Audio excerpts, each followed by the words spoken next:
بسم اللہ الرحمن الرحیم، اللہم صلی علی محمد وعلی آل محمد۔ آج سے 100 سال کے بعد، مثال کے طور پر 2122 میں ہم سب اپنے رشتہ داروں اور دوستوں کے ساتھ زیر زمین ہوں گے اور اجنبی ہمارے گھروں میں رہیں گے۔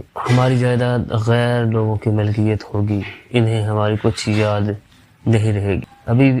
ابھی بھی ہم میں سے کون اپنے دادا کے باپ کا سوچے؟ ہم اپنی نسلوں کی یاد میں تاریخ کا حصہ بن جائیں، جبکہ لوگ ہمارے نام اور ہماری شکلیں بھول جائیں۔ 100 سال میں کئی اندھیرے اور ٹھہراؤ آئیں، تب ہمیں اندازہ ہوگا کہ دنیا کتنی معمولی تھی اور سب کچھ اور دوسرے سے زیادہ پا لینے کے خواب کتنے نادان اور خسارے کی سوچ کے حامل تھے۔ اور ہم چاہیں گے کہ اگر ہم اپنی ساری زندگی نیکیاں سمیٹتے، نیکیاں کرتے ہوئے گزاریں تو وہ موقع آج ہمارے پاس خوش قسمتی سے موجود ہے۔ جب تک ہم باقی ہیں، ابھی زندگی باقی ہے، غور کریں اور بدلیں۔